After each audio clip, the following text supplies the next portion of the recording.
Hi friends, welcome back to Karunya Kannada ಮನೆಗೆ.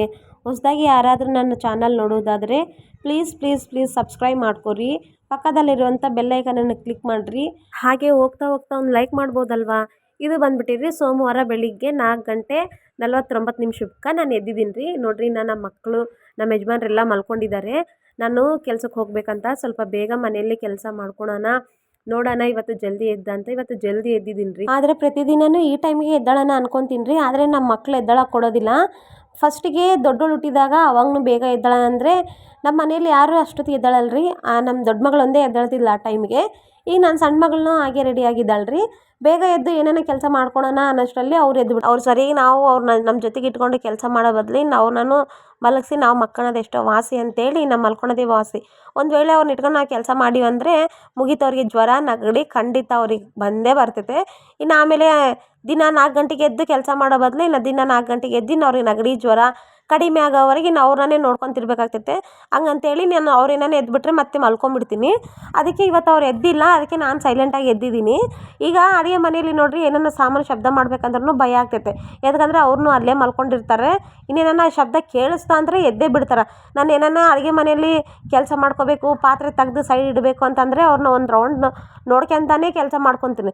ಏನನ್ನ ಅಪ್ಪಿತಪ್ಪಿ ಸ್ವಲ್ಪ ಜಾಸ್ತಿ ಶಬ್ದ ಬಂತಂದರೆ ಮುಗಿತೀನಿ, ಅವ್ರು ಎದ್ದು ಬಿಡ್ತಾರೆ. ಅವ್ರು ಎದ್ದಾರಂದರೆ ಇನ್ನು ಬೆಳಿಗ್ಗೆ ಎದ್ದಾಳಕ್ಕಿಲ್ಲ, ಇನ್ನು ಅವ್ರನ್ನೂ ಅಳ್ಸೋಕ್ಕೂ ಮನಸ್ಸಿರೋದಿಲ್ಲ. ಹಂಗಂತೇಳಿ ಸೈಲೆಂಟಾಗಿ ನಾನು ಎದ್ದಾಳಕ್ಕಿಲ್ಲ. ನಾನು ಪ್ರೇಯರ್ ಮಾಡಿಕೊಂಡು ಬೈಬಲ್ ಓದಿ ಆಮೇಲೆ ಗ್ಯಾಸ್ ಕಡೆ ಸಾಮಾನು ಇರೋ ಎಲ್ಲ ತೊಳೆಯೋಕೆ ಹಾಕ್ಕೊಂಡು ಇನ್ನು ಹಂಗೆ ನಿನ್ನೆ ಬಟ್ಟೆಗಳು ತೊಗೊಂಬಂದು ಕ್ಲಿಪ್ಸ್ ಅಲ್ಲೇ ಇಟ್ಬಿಟ್ಟಿದ್ದೀರಿ. ಇನ್ನು ನಾನು ಕೆಲಸ ಮಾಡ್ತಾ ಇರುವಾಗ ನನಗೊಂದು ಆಲೋಚನೆ ಬಂತು.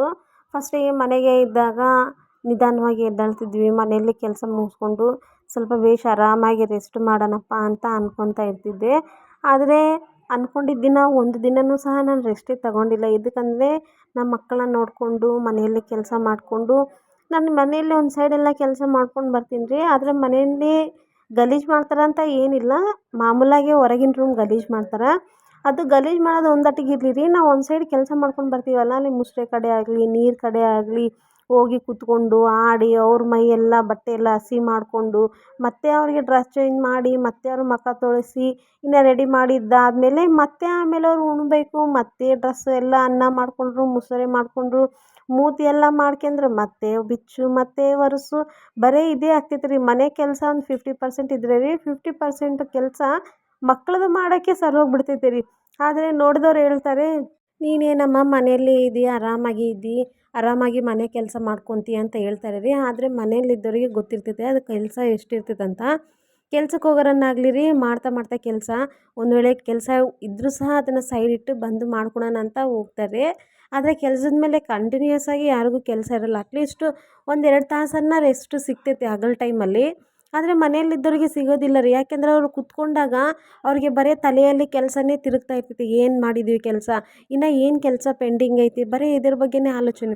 ಇದೇನು ಇಲ್ಲ ಅಂದಾಗ ಅವಾಗ ಏನೋ ಒಂದು ಮನೆಯಲ್ಲಿ ರೀ ಮಕ್ಳಿಗೆ ಸತಾಯಿಸೋದಾಗಲಿ ಬೇಡ ಅಂದಿದ್ದ ಕೆಲಸಗಳು ಮಕ್ಳು ಮಾಡ್ಕೊತ ಕೂತ್ಕೊತಾರೆ ರೀ. ಎಷ್ಟೇ ಆಗಲಿ ರೀ, ಹೆಣ್ಮಕ್ಳಿಗೆ ಎಷ್ಟೇ ದೊಡ್ಡ ವಿದ್ಯಾಭ್ಯಾಸ ಮಾಡಿದರೂ ಸಹ ಅವ್ರಿಗೆ ಅಡುಗೆ ಮಾಡೋದು ತಪ್ಪೋದಿಲ್ಲ, ಮನೇಲಿ ಕೆಲಸ ಮಾಡೋದು ತಪ್ಪೋದಿಲ್ಲ. ಆದರೆ ಒಂದು ಸೈಡ್ ಅನಿಸುತ್ತೆ ಹೆಣ್ಮಕ್ಳೇ ಎಷ್ಟೋ ವಾಸಿ, ಚೆನ್ನಾಗಿ ಅನಿಸುತ್ತೆ. ಆದರೆ ನಾವೆಲ್ಲ ಈ ಕಷ್ಟ ಬಿಡೋದಿಲ್ಲ ನೋಡಿ. ಅಪ್ಪ ದೇವರೇ, ಹೆಣ್ಮಕ್ಳಿಗೆ ಜೀವನ ಎಷ್ಟು ಕಷ್ಟ ಐತಲ್ಲ ಅಂತ ಅನ್ಸುತ್ತೆ.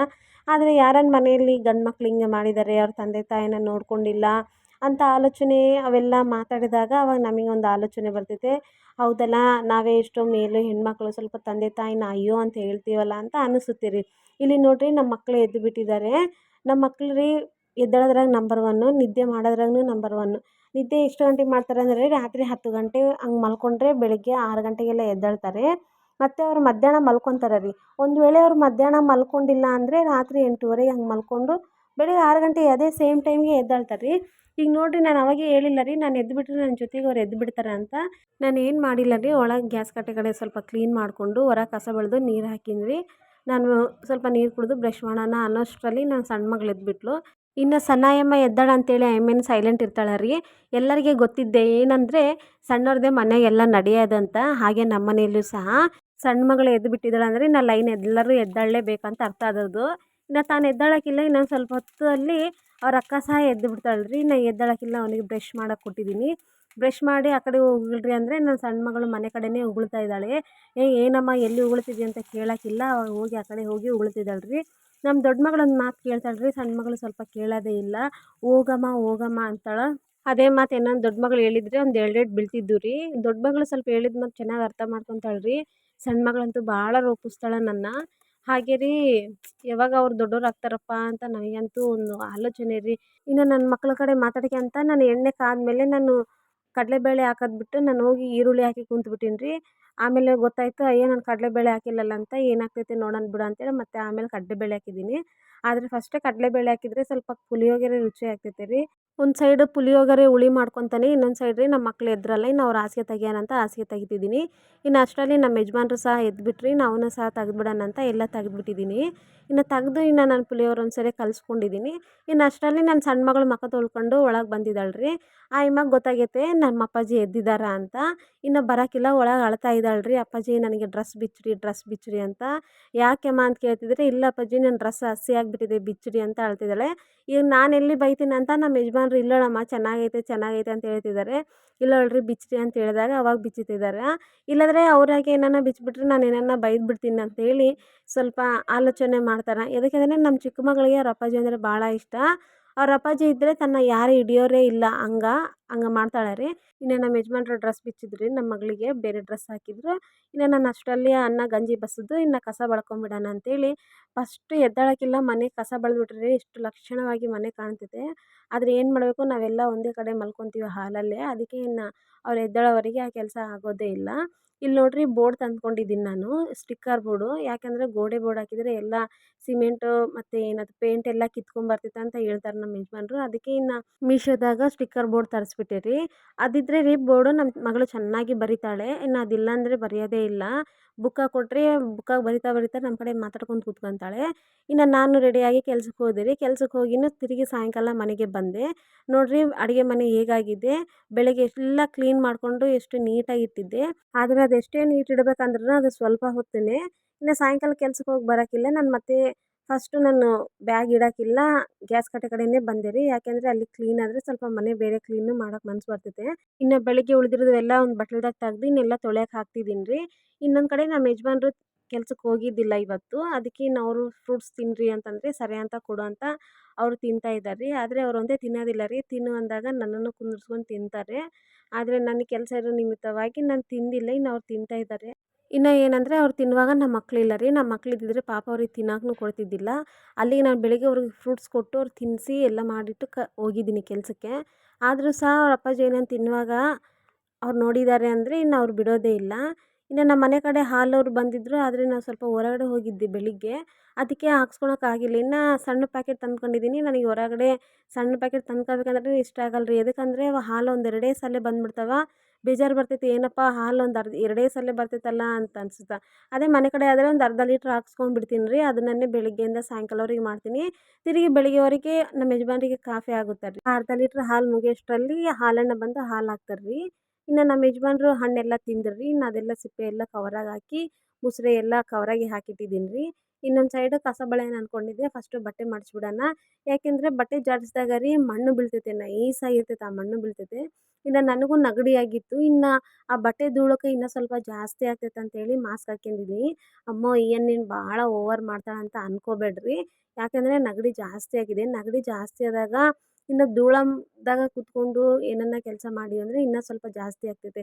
ಆದರೆ ಯಾರಾದರೂ ಮನೇಲಿ ಮಾಡೋರು ಇದ್ದಿದ್ರೆ ಅಷ್ಟೇನು ಅನ್ಸೋದಿಲ್ಲ. ಇನ್ನು ಮನೇಲೆಲ್ಲ ನಾವೇ ನೋಡಿಕೊಂಡು ಮಾಡ್ಕೊಂಡು ಹೋಗ್ಬೇಕಲ್ಲ, ಸ್ವಲ್ಪ ಆಲೋಚನೆ ಮಾಡ್ಬೇಕಾಗ್ತೈತೆ ರೀ. ಇನ್ನು ಹಂಗಂತೇಳಿ ಮಾಸ್ಕ್ ಹಾಕ್ಕೊಂಡು ಬಟ್ಟೆ ಮಾಡಿಸ್ತಾ ಇದ್ದೀನಿ. ಇನ್ನು ನಮ್ಮ ಮಕ್ಕಳು ಏನೇನು ಹಣ್ಣು ಕೊಡಮ್ಮ ಅಂತ ಹೇಳಿದ್ರು. ಇನ್ನು ಬೆಳಿಗ್ಗೆ ತಿಂದಿದ್ದಲ್ಲದೆ ಮತ್ತು ಈಗ ಸಾಯಂಕಾಲನೂ ತಿಂತಿದ್ದಾರೆ ರೀ. ನಮ್ಮ ಮಗಳಿಗೆ ಖುಷಿ ಆಗ್ಬಿಟ್ಟೈತಿ. ಇನ್ನು ಹಣ್ಣು ಕಟ್ ಮಾಡ್ತಿದ್ರೆ ನಮ್ಮ ಮಕ್ಕಳು ಚೆನ್ನಾಗಿ ತಿಂತಾರೆ ರೀ. ಹಣ್ಣು ತರೋಕ್ಕಿಲ್ಲ, ಬೇಡ ಅಂತ ಅನ್ನೋದೇ ಇಲ್ಲ. ಇನ್ನು ನಾನು ಏನು ಕೊಟ್ರುಗೂ ನಾನು ಇಬ್ಬರಿಗೆ ಕೊಡಲ್ಲ ರೀ. ನಮ್ಮ ತಂಗಿ ಮಕ್ಕಳು ಸಹ ಇದ್ದಾರೆ, ನಾನು ಅವರಿಗೂ ಸಹ ಕರೆದು ಕೊಡ್ತೀನಿ. ಇಬ್ಬರಿಗೆ ಮತ್ತು ಅವ್ರಿಗೆ 4 ಜನಕ್ಕೆ ಕೊಡ್ತೀನಿ ರೀ. ಇನ್ನು ಯಾರೇ ಆಗಲಿ ರೀ, ಒಬ್ರಿಗೊಬ್ರು ಬಿಟ್ಟು ತಿನ್ನೋದಿಲ್ಲ. ಬಿಟ್ಟು ತಿಂದಾರಂದರೆ ಅವ್ರಿಗೆ ಏಟಂತೂ ತಪ್ಪೋದಿಲ್ಲ. ಹಾಗೆ ನಮ್ಮ ಮನೆಯಲ್ಲಿಯೂ ಸಹ ಯಾರೂ ಸಹ ಒಬ್ರಿಗೊಬ್ರು ಬಿಟ್ಟು ತಿನ್ನೋ ಹಾಗೆ ಇಲ್ಲ. ಎಲ್ಲ 4 ಜನ ಕಲೆತು ತಿನ್ನಲೇಬೇಕು, ಅದು ನಮ್ಮ ಮನೇಲಿ ರೂಲು. ಇನ್ನವ್ರಿಗೆ ಹಣ್ಣಕ್ಕೆ ಹೋಗಿದ್ದು ಇನ್ನು ಸೈಡ್ ಇಟ್ಟೇರಿ. ಇನ್ನು ಸೈಡ್ ಇಡೋಕ್ಕಿಲ್ಲ. ಇನ್ನು ಮತ್ತೆ ಪಾತ್ರೆ ಎಲ್ಲ ಬಾರ್ಲಾಕ್ಕೊಳ್ಳೋಣ, ಇನ್ನು ಅವು ಹಂಗೆ ಇಟ್ಟರೆ ಇನ್ನು ಹಂಗೆ ಇರ್ತಾವೆ ಅಂತ ಪಾತ್ರೆ ಬಾರ್ಲಾಕ್ಕೊಂತಿದ್ದೀನಿ ರೀ. ಒಂದು ಮನೆಯಲ್ಲಿ ನೋಡಿರಿ ಬಟ್ಟೆ, ಪಾತ್ರೆ ಎಲ್ಲ ಯಾವ ಸ್ಥಳದಾಗ ಇರ್ಬೇಕು ಆ ಸ್ಥಳದಾಗ ಇದ್ದರೆ ನೀಟಾಗಿ ಕಾಣ್ತೈತೆ ಮನೆ. ಮನಸ್ಸು ಸಮಾಧಾನ ಇರ್ತೈತೆ ರೀ. ಸಾಮಾನೆಲ್ಲ ಪುಟ್ಟ್ಯಾಗಿದ್ದು ಬಟ್ಟೆಗಳೆಲ್ಲ ಚೇರ್ ಮೇಲೆ ಮಂಚಕ್ಕ ಎಲ್ಲಿ ಸಿಕ್ಕರೆ ಅಲ್ಲಿದ್ದರೆ ಸಮಾಧಾನನೇ ಅನ್ಸಲ್ಲ ರೀ. ಏನೋ ಒಂಥರ ಗಲಿಬಿಲಿ ಗಜಿಬಿಜಿ ಅನಿಸುತ್ತೆ. ಅದಕ್ಕೆ ಫಸ್ಟು ಬಟ್ಟೆ ನೆಕ್ಸ್ಟು ಆಮೇಲೆ ಸಾಮಾನೆಲ್ಲ ಪಾತ್ರೆ ಎಲ್ಲ ಜೋಡಿಸ್ಕೊಂಡು ಇನ್ನು ಫ್ರೂಟ್ಸ್ ಇದ್ದವು ರೀ ಅವೆಲ್ಲ ಸೈಡ್ ತೆಗ್ದಿಡೋಣ. ಇನ್ನು ಹಂಗೆ ಇಟ್ಟರೆ ಅವೆಲ್ಲ ಕೊಳ್ತು ಹೋಗ್ಬಿಡ್ತಾವೆ ಅಂತೇಳಿ ಇನ್ನು ಚೆನ್ನಾಗಿರೋವೆಲ್ಲ ನೋಡ್ತಿದ್ದೀನಿ. ಆಲ್ಮೋಸ್ಟ್ ಇವತ್ತು ತಂದಿದ್ವಿ ಅವು, ಅದಕ್ಕೆ ಅವು ಚೆನ್ನಾಗೇ ಇದ್ದಾವೆ ಹಂಗಂತೇಳಿ ನಾನು ನೋಡಿ ಮತ್ತೆ ಇಟ್ಟಿದ್ದೀನಿ ರೀ. ಅವೇನೇನೋ ಮೇಲೇನೆ ಇದ್ಬಿಟ್ರೆ ರೀ ನಮ್ಮ ಮಕ್ಕಳನ್ನ ಬಿಡೋದಿಲ್ಲ. ಅವೆಲ್ಲ ಖಾಲಿ ಆಗೋವರೆಗೆ ಊಟ ನೀರೆಲ್ಲ ಬಿಟ್ಟು ಹಣ್ಣು ತಿನ್ಕೊಂತ ಕುಂತ್ಬಿಡ್ತಾರೆ. ಇಲ್ಲಿ ನೋಡಿರಿ ನಾನು ಕಸ ಬಳಿದು ಹೊರಗಡೆ ರಂಗೋಲಿ ಹಾಕಿದ್ದೀನಿ. ನನ್ನ ಮಗಳು ಅಳ್ತಿದ್ದಾಳೆ, ಅಮ್ಮ ನಾನು ಹಾಕ್ತೀನಿ ರಂಗೋಲಿ ಅಂದರೆ ನೀನೇ ಹಾಕಿಯಲ್ಲ ಅಂತ ಭಾಳ ಅಳ್ತಿದ್ಲು. ಸರೇಮ್ಮ ನೀನು ರಂಗೋಲಿ ಒಳಗೆ ಕಲರ್ ತುಂಬ ಅಂತ ಹೇಳಿದದಕ್ಕೆ ಈಗ ನೀಟಾಗಿ ಕುಂತು ಕಲರ್ ತುಂಬ್ತಿದ್ದಾಳೆ ರೀ. ತನಗೆ ರಂಗೋಲಿ ಆಗ್ಬೇಕಂದ್ರೆ ಇಂಟ್ರೆಸ್ಟ್ ರೀ. ಏನಾದರೂ ಒಂದ್ಸಲ ನೋಡೋಣ ಅಂದರೆ ಇನ್ನೊಂದ್ಸರಿ ಮಾಡಿ ತೋರಿಸ್ತಾಳೆ ರೀ, ಅಷ್ಟು ಹುಷಾರಿದ್ದಾಳೆ. ಇನ್ನು ತಾನು ಕಲರ್ ತುಂಬ್ತಾ ಇದ್ದರೆ ಅವ್ರ ಅಪ್ಪಾಜಿ ಅಲ್ಲಿ ಕುಂತು ಗೈಡ್ ಮಾಡ್ತಿದ್ದಾರೆ ರೀ, ಹಿಂಗೆ ತುಂಬಬೇಕಮ್ಮ ಹಿಂಗೆ ಮಾಡಬೇಕಂತ. ಇನ್ನು ಅದನ್ನೇ ನೋಡಿ ಅವ್ರ ಅಪ್ಪಾಜಿ ಹೇಳಿದ್ದು ಕೇಳಿ ಇನ್ನು ಮಾಡ್ತಿದ್ದಾಳೆ. ಅವ್ರ ಅಪ್ಪಾಜಿ ಹೇಳ್ತಿದ್ದಾರೆ ವೈಟ್ ತುಂಬಬಾರ್ದಮ್ಮ ಕಲರ್ ತುಂಬಬೇಕಂತ ಹೇಳಿದ್ರೆ, ಇಲ್ರಿ ಅಪ್ಪಾಜಿ ವೈಟ್ನು ಚೆನ್ನಾಗಿ ಕಾಣ್ತೈತೆ, ಅದು ಒಂದೇ ಕಲರ್ ಆಗ್ತೈತೆ, ಇದಾದರೆ ಚೆನ್ನಾಗಿ ಕಾಣ್ತೈತೆ ಅಂತೇಳಿ ಅವ್ರ ಅಪ್ಪಾಜಿ ಹೇಳ್ತಿದ್ದಾಳೆ ರೀ. ನನ್ನ ವಿಡಿಯೋ ನೋಡಿದ್ರೆಲ್ಲ ಪ್ಲೀಸ್ ಲೈಕ್ ಮಾಡಿರಿ.